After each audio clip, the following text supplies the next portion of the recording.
Hello everyone, kumusta mga kabayan? Shout out po sa mga Samareño, mga kababayan ko. Magluluto po tayo ng bulaklak ng kalabasa. At ito po ay napakasarap iluto. Igigisa lang po natin sa maraming bawang. Pero marami po tayong pwedeng ihalo dito. Pwedeng lagyan ng baboy, ng manok, ng isdang prito, na hinimay, hipon, o kaya igata. Pero ang iluluto ko po ay simple lamang po, igigisa lang po natin ng maraming bawang. At ito po ay hahaluan ko ng bulaklak ng blue tarnate dito sa aking garden, mga kaibigan. Alam niyo po, ito napakasustansya po nitong bulaklak ng kalabasa. At talagang malasa siya, kahit anong isahog mo dito po pwede po. Nagpapasalamat po ako dun sa nagpadala nito, si Miss Bit Alcalin. Maraming salamat. Shout out sa iyo, kaibigan. Thank you for giving me this kind of vegetable flower of the squash flower na napakasarap po nito. Thank you so much kasi meron po siyang malawak na taniman at nag-harvest po siya at binahaginan po niya ako. Maraming salamat at God bless sa iyong family at pagpalain po kayo. At yun nga po mga kaibigan, so kailangan lilinisin po natin yan, alisan natin yung kulay green dito sa gilid niya, yung sipal kung tawagin sa English, at saka yung sa gitna nito, yung parang kandila po niyan, parang pabilo ng kandila, alisin din po natin yan. At yung balat ng stem niya, aalisin din po natin. At yun lang, napakadali, napakasarap po niyan at napakadali iluto, ilang minuto lang po luto na kung igigisa natin. Isusutin sa bawang or onion, bawang. Lagyan na lang ng mga seasoning kung gusto niyo po. Pero ako, simpleng asin lang po na ginisa sa maraming bawang. At ang ginamit na mantika, yung pang senior ba, yung good for the heart na mantika. O pwede na rin naman yung coconut oil. Kasi minsan yung palm oil medyo malapot, kaya hindi ako masyadong palagamit ng palm oil. Kaya mas gusto ko po yung yung good for the heart, or pag wala, pag mahal kaya, kasi pag minsan mahal po yun eh. Kaya ginagamit ko na lang yung coconut oil.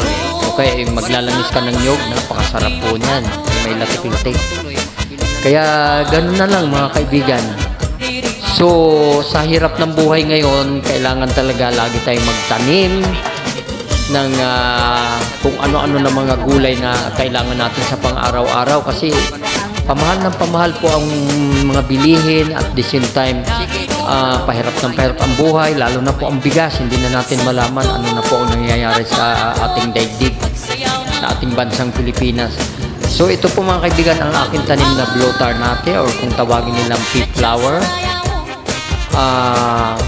Kulay asol po siya, blue tarnate. Alam nyo po, ayan, may bunga din po siya. Ang bunga po niya parang chicharo o parang beans na palapad. Napakasarap po niyan mga kaibigan. Isang buwan ko lang yan na tinanim, nakakapag-harvest na ako ng yan. Pwede mo i-harvest ang bunga, ang talbos, ang dahon. Pwede mo ihalo sa mga tinula, sa sinigang, o kung ano pa mang gulay na gusto mong iluto. Dinengdeng or pakbet, pwede po siyang panghalo. Masarap po siya mga kaibigan. At yung bulaklak naman, pwede niyong isalad. Pero ang pinakadabis po niyan, instead of drinking coffee, yung bulaklak po niya, kung pumitas lang po kayo ng 7 piraso niyan, tanggalan niyo ng pinakasipal niya, yung kulay green, ang matitira yung bulaklak po. Napakadali lang hugutin. Maglagay kayo sa tasa ng 7 pirasong bulaklak, tapos lagyan niyo ng bagong kulong tubig. After 5 minutes, magkukulay asol na po yung tubig. Yun na po ang pinakakape natin. Blue tarnate tea kung tawagin.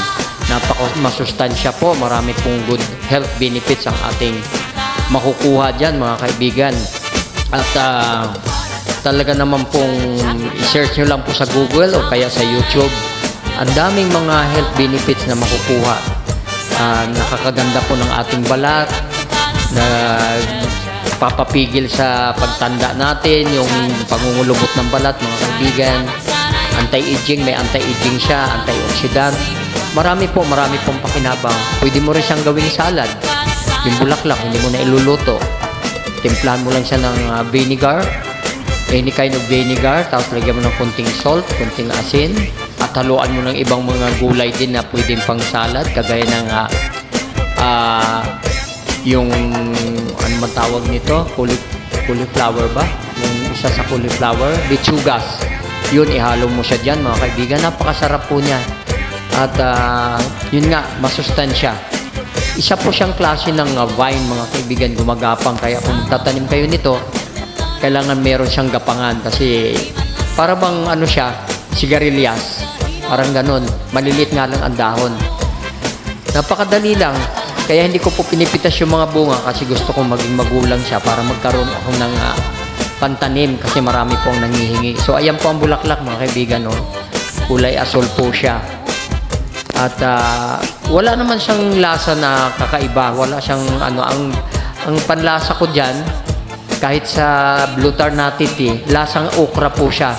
Kung kayo'y nakatikim na ng okra o kung tawagin nila ay ladyfinger sa ibang bansa, ganun po ang lasa niya, lasang okra po. At ang tea niya, yung pag ininom mo yung Blue Ternatity, yun nga, malalasahan mo okra. Pag kinain mo naman, parang kumain ka rin ng okra. Yun nga lang, mas matapang lang ang lasa ng okra kaysa dito. Pero may pagkakahawig po sila, mga kaibigan. So, ayan po, kung tayo ay masipag magtanim sa mga gilid-gilid, meron tayong aanihin. Kaya naniniwala po talaga ako dyan sa kasabihan na yan. Kung may itinanim, may aanihin. So hindi na natin kailangan bumili. Alam nyo kung bibilhin nyo to, kahit yung tea nito, yung pinatuyo na nito at gagawin tea, napakamahal po niyan. So kung magtatanim tayo, hindi na natin kailangan bumili. Ganon din itong bulaklak ng kalabasa. Ito, bihira to makita sa mga palengke kasi good for one day lang po to. Kailangan within one day makonsume mo kaagad to kasi madali malanta. So ayan na po ang Blue Ternatity. Maghahaluin po natin yan mamaya. Isusutin natin. Napakaganda po niya mga kaibigan. Napakasarap. So ito naman po yung balat, yung pinag-alisan natin. Yung balat, yung tulad ng sinabi ko, yung sa gitna, yung pendle flower, tapos yung balat ng skin. Wag natin itapon, i-compost po natin para meron tayong pataba dun sa mga tanim-tanim natin ng mga gulay na kahit nasa mga buti-buti lang na plastic container. Kung wala kayong lugar, walang space, magtanim na lang sa mga galon na plastic or mga batya na plastic or kung ano naman, planggana na sa halip na itapon natin, makakasira pa sa ating kalikasan, taniman na lang natin, gawa natin ng paraan, lagyan ng lupa, taniman natin ng mga gulay. So ayan po, nalinis na po natin. Ito na po yung nalinis na kalabasa. Natanggalan na po ng ito, yung gilid-gilid, inalisan na po siya. Ito, ayan, kailangan alisin natin yan, yung balat ng stem at saka yung sa gilid ng bulaklak. Kailangan po inatanggal yan. Ayan, ganyan. Napakadali lang po. Talagang pagtsatsagaan mo kasi isa-isa talaga aalisan mo po ng ganyan mga kaibigan.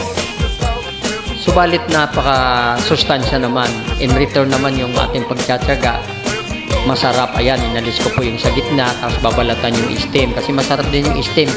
Ilan isama natin yan. Tapos ganun lang, hindi na natin kailangan hiwain mga kaibigan. Tapos yung pag iniluto natin yan, medyo yung sandali lang para crunchy po siya. Half cook kumbaga. So ganyan po mga kaibigan, napakadali lang.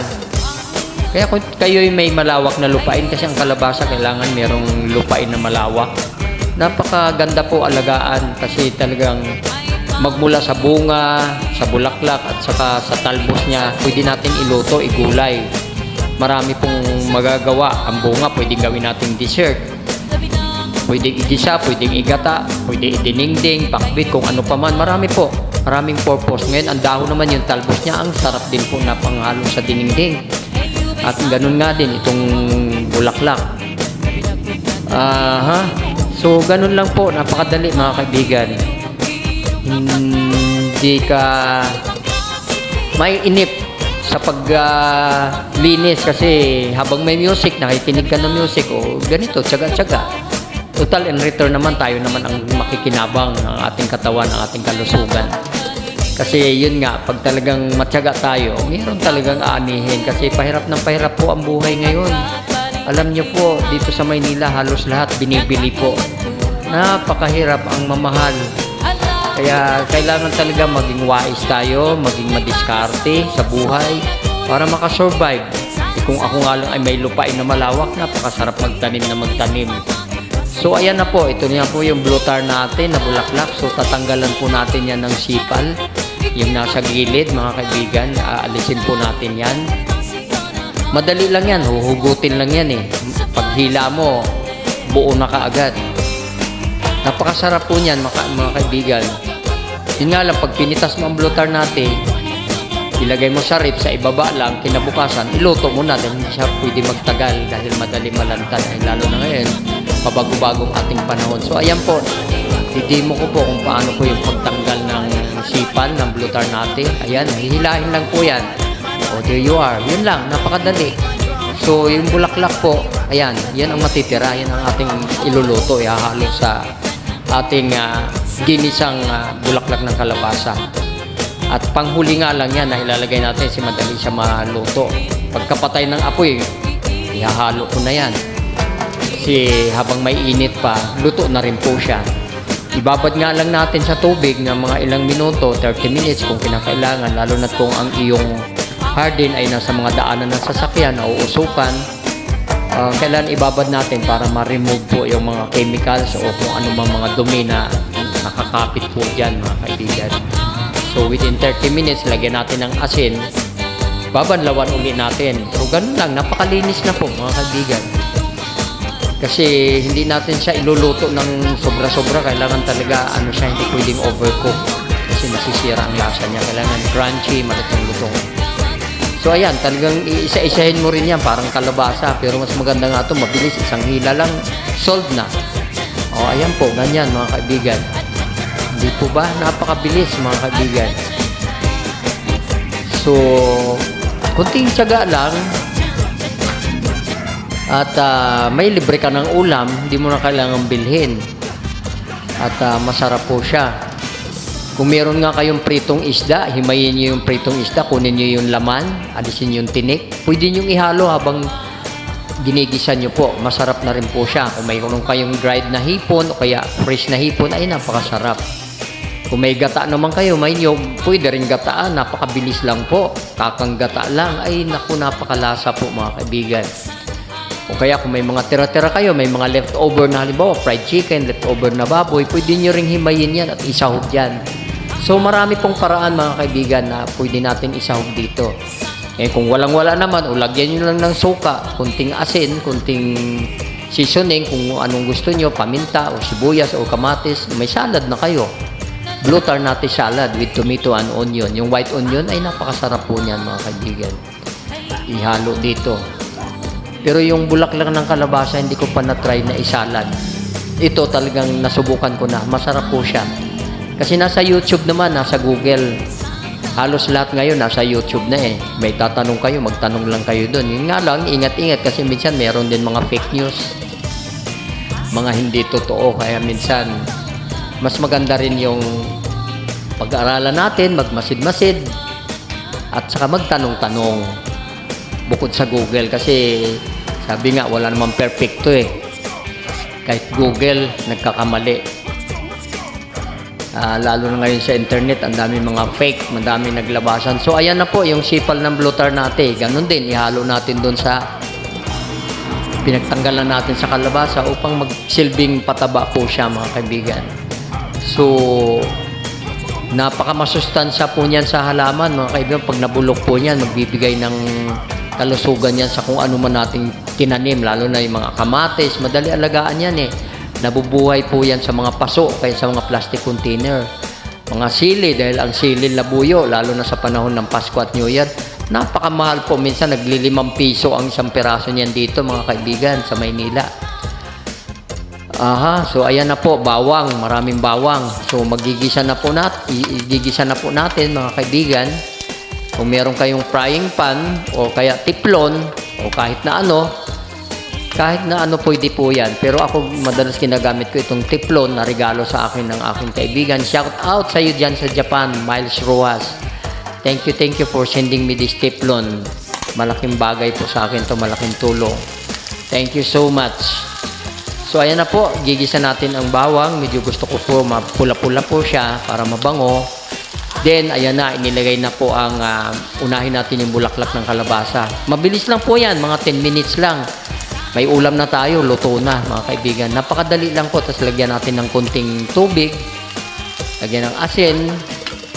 Tulad nung sinabi ko, as what I have said before, pwede yung haluan ng kung anumang seasoning ang gusto nyo. So ako, ang ginamit ko lang po ay iodized salt. Okay na po yun. Napakalasa na po. Oh, there you are.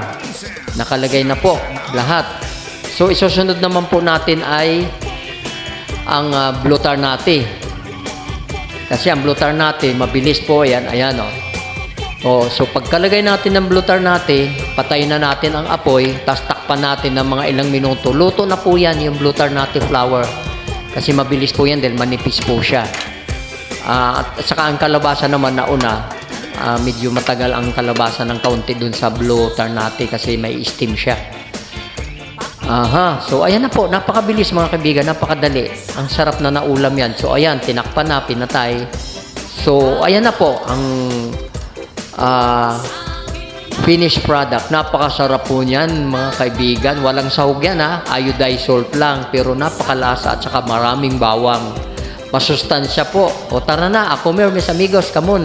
Join me, let's eat. Kain na po tayo mga kaibigan. Pangaon na ta mga kaibigan, mga Samarinyo. Okay, maraming salamat. Thank you for watching. Hanggang sa muli. Please don't forget to subscribe, like, and share. At shout out sa aking mga kababayan dyan sa buong Samar, Eastern, Western, and Northern. Ingat-ingat po dahil katatapos lang natin binaha diyan sa Northern Samar at halos ang buong Samar. Bye-bye and God bless. Ingat po. Take care everyone.